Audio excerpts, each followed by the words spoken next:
Oh, yes. Welcome back, everyone. Today I am very excited to bring you a very rare and interesting figure for review. This is our Mattel Creations exclusive MOTU Origins Wun-Dar. If you're a longtime MOTU fan, this figure probably requires no introduction, but if you're newer or not normally, somebody that follows He-Man stuff, Wun-Dar is based off of kind of a bit of an urban legend here with the Master of the Universe franchise of a Wonder-bred He-Man. And this whole thing was really one giant Mandela effect, where there was this interesting He-Man variant figure that had come about during the vintage run, and a lot of people misremembered that as being part of a Wonder-bred promotion. But it turns out that's not the case. Wonder-bred did have a promotion, but it was for something else entirely. This interesting He-Man variant or other character or, whatever the figure was meant to be was actually just part of, like, one of your typical, hey, send us proof of purchase and we'll send you a figure, kind of deals that you saw a lot in the 80s and 90s. But even after the truth kind of resurfaced, the whole Wonder-bred He-Man idea stuck around, and they actually went, starting with the MOTU Classics line, and reinvented this guy as a character called Wun-Dar. And he is supposedly just another one of the heroes that have defended Castle Grayskull throughout Eternia's history. So he's sort of a potential ancestor of He-Man. Okay, that brief bit of history out of the way. If you've seen my reviews before, you know how this goes. We're going to take a look at Wun-Dar's packaging, both this outer packaging and the inner packaging. Then we'll open that up. We'll get a good look at the mini comic inside. And then we'll see Wun-Dar himself. We'll check out all of his different accessories, his posability, all that. Naturally, I'll be doing some group shots and comparisons today. And then at the end of the video, I'll give my final thoughts. So, being an exclusive figure in the Origins line, he comes in this outer box that is made to look like it's got pencil drawn on it because it's like the rough sketch line art of the art that's supposedly going to be on the inner packaging. So we can see Wun-Dar here, kind of charging forward with a sword in one hand, a blaster in the other. We turn it to the other side and we get this alternative artwork of him wielding his axe and looking like he's about to swing it at somebody or something. He's looking particularly angry here in this picture. And you can see some rocky outcroppings here. You see what appears to be the signature or name of the artist of this. And then that's really it as far as this outer box. Pretty plain, just legal stuff here, MOTU logo on the top, and yeah, that's it for that. Now we get to see our inner blister card for Wun-Dar, and it's done up just like your regular MOTU Origin stuff, which is based directly off of the vintage MOTU figures. So we get his name right here, Wun-Dar, the Savage He-Man, which is really cool. You actually get some artwork of him on the front, which I find very interesting. That's something that's a little bit different. You get your typical modern posing retro play thing, new for 22. And then we see the figure right here inside of the bubble. He just really looks like a variant of He-Man. Just, a He-Man that's dyed his hair brown, I guess. Behind him, you can make out his accessories kind of all bagged together. And then you can even see his comic, which we'll get a very good look at here in a moment. So, right off the bat, it looks very authentic, and I imagine a lot of people buying this figure are not going to want to take it out of the package because, it's just such a piece of history, they probably want to keep it all nice like this. Now, what's frustrating is the fact that you have to destroy this package to open it. And given how special this figure is, and how much hype has been built around this character over really decades, you'd think they would have done something special with this and maybe done something like they did for the PowerCon Sunman, where it's a package that can be, disassembled and reassembled without damaging it. But this is what they went with. So as much as it kills me inside, I am going to have to tear this thing open and do the review. Maybe I should have bought a second one, though. I mean, I'm not normally an in-box collector, but I don't know. This feels almost sacrilegious to me to tear this thing open. All right, on the back, we get this beautiful bit of artwork. So because this is an exclusive and there's no cross-sells or anything, they can just devote the entire back of the card to the art. And I mean, look at this. I might, save this and, frame it or something and put it on my wall because this is so beautifully done. So we have Wun-Dar here, and he's fighting all these glowing skeleton warriors. He even got one like by the jawbone, tossing them at his enemies. He's got his little axe here that he's brandishing. And then we have this female character that resembles the early artwork of Teela. I don't know if it's supposed to be some form of Teela. She's got the exposed midriff, which, you know, makes her look a bit different. But, you know, I know the old Teela artwork had her hair, like, flowing and all that, though I thought it was blonde. So I don't know. Maybe this is supposed to be, like, the Wun-Dar version of her. Maybe that'll be something they release down the line, right? Like a Savage Teela or Primitive Teela figure. Who knows? But, yeah, this is a beautiful bit of artwork. I'm going to be very, very careful when I open this to not damage this side of it, because I want to hold on to this. It's really nice looking. Now we finally get to see our mini comic, and this is called Lost Legend. And it's got this really nice artwork on the front of Wun-Dar fighting the Cyclops monster. We have our female character from the packaging in the back here being held captive by two skeletons, which are apparently demons. So this opens up, showing Wun-Dar living a peaceful life as a savage barbarian. He makes a joke about the greatest thing since sliced bread, which is not only very cleverly worded, but also a really fun nod to the Wonder Bread He-Man story. He hears a commotion, this woman seemingly being attacked by these demons. He kills them all. She calls herself Shirella, which is cool, I guess. They journey together, you know, battle, eat together, all that. It hints that she's, you know, testing him for some purpose or another. They get another fight, and then Moss Man shows up, introduces himself, gives him this like pendant and a skull, sends him on a little mission. They climb up this cave, climb up the mountain into this cave. They fight that Cyclops from the cover. He beats the Cyclops, or not, well, not yet. He's fighting the Cyclops. Then he finds this magic armor. The Cyclops starts charging Shirella, then Wun-Dar shows up with his new armor and his weapon, this little blaster thing, which apparently they had blasters in the distant past.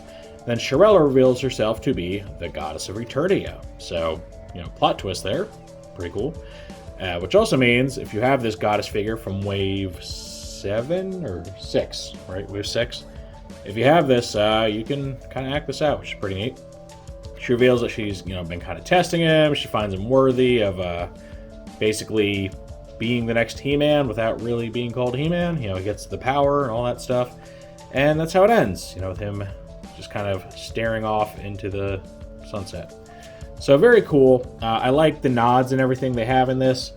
I love the fact that Wun-Dar is conceptually combined with the Savage He-Man concept. Now, the original toy that, you know, spawned the whole Wun-Dar myth was called Savage He-Man, but, you know, was different from the old, like, comic character that looked more like this, where he was just kind of a, you know, barbarian in a loincloth and nothing else. So they kind of mixed the two concepts together, and I like it. You know, it really is a good way to just tie up these little loose ends of, you know, canceled concepts or, you know, one-off stories. And now we get to see Wun-Dar out of his packaging, and we see that he has 3 weapons that he comes with. He has an axe weapon that actually comes from Buzz-Off. He has the sword that came as part of the training weapon cache in Castle Grayskull, you know, for Origins anyway. Molds were a bit different in the vintage versions. And then he comes with the blaster from Zodak. He also, from Zodak, gets this new chest armor, which was something that came about when they first officially, you know, introduced Wun-Dar as a character, as a standalone character in Classics. They gave him this vest right here because the little symbol on it just so happens to resemble a W, like for Wun-Dar or Wonder Bread.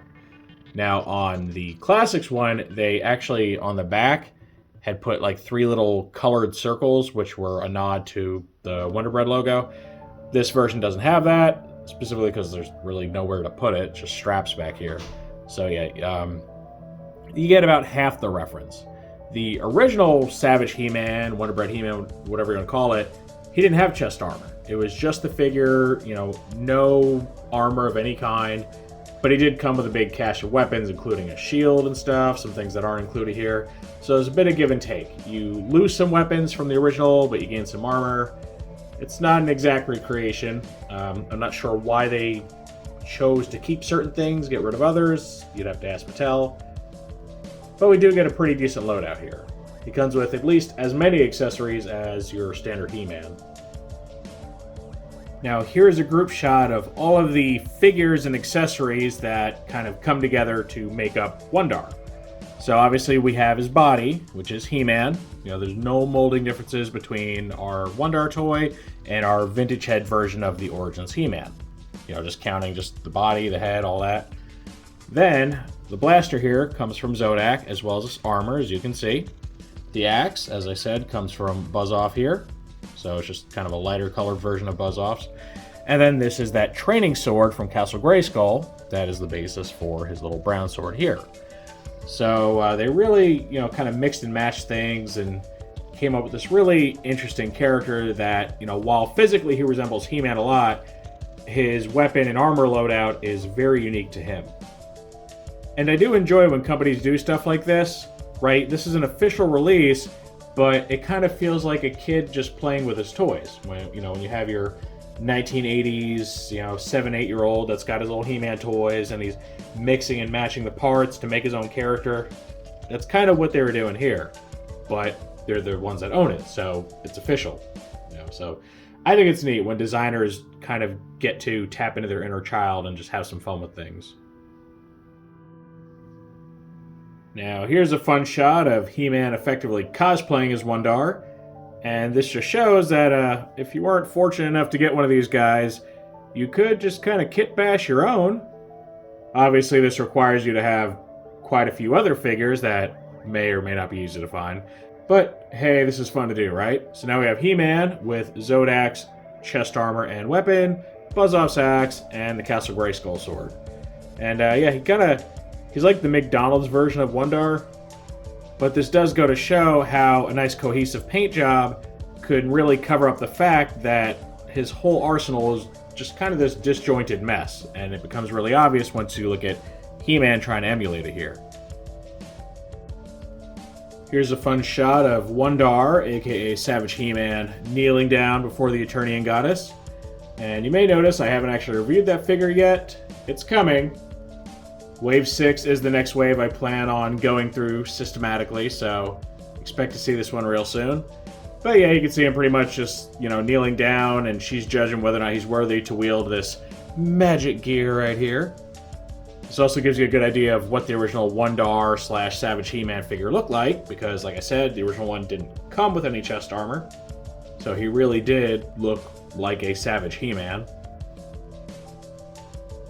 And now Wun-Dar has finally proven himself worthy and has obtained his magic armor and amazing futuristic pistol.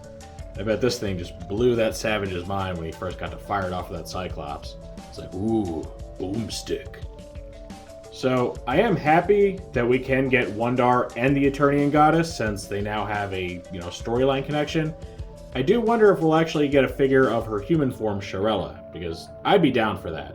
I like getting new and unique characters and getting more female characters, because we really don't have very many of those.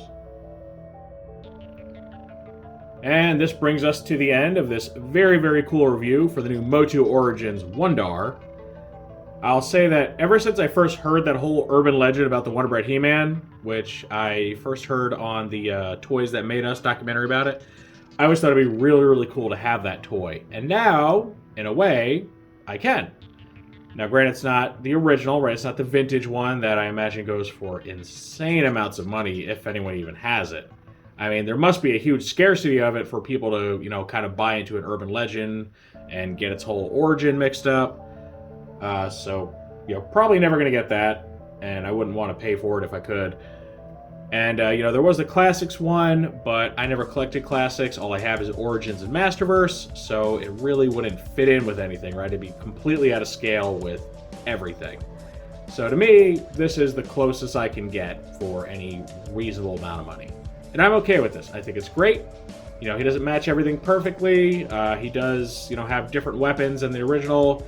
He has the chest armor, which, to be fair, you could just ignore, right? You can just take it off and keep him a little more vintage.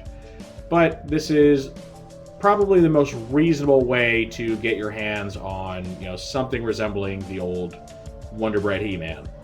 So I think, if you can get a hold of it for a fair price, it's worth it. I know this figure has caused a lot of frustration because it's sold out very quickly, which, given the character's history, that's not surprising. But a lot of people were really bummed they didn't get one. I did get lucky, and I managed to just, nab one as soon as he came up. Didn't have to worry about him selling out or anything. But, if you didn't get him then, you may have to go searching a little bit. May have to put down some cold hard cash there. Now, I know that this figure popped up through, other sellers, like street sellers and stuff, before he was even officially, available for pre-order from Mattel. So, one of two things happened there. Either you got some factory toy thieves, which is always possible, or he may be available through different channels in other countries, right? In foreign countries. If that's the case, that could be a good sign for anyone that doesn't have this, because it means you could probably obtain it for a not very unreasonable price. And if that's the case, I think he's very much worth tracking down. If you can get him for, not too much more than retail, I think you'll enjoy him because he is this very, very cool piece of MOTU history. Of course, that is just how I feel about this toy, so now I want to know what you all think of it. Is this something that you want to pick up? Were you one of the lucky few to actually get one? Are you very happy with it? Or if you missed out, are you, willing to track one down and potentially put down a small fortune for it?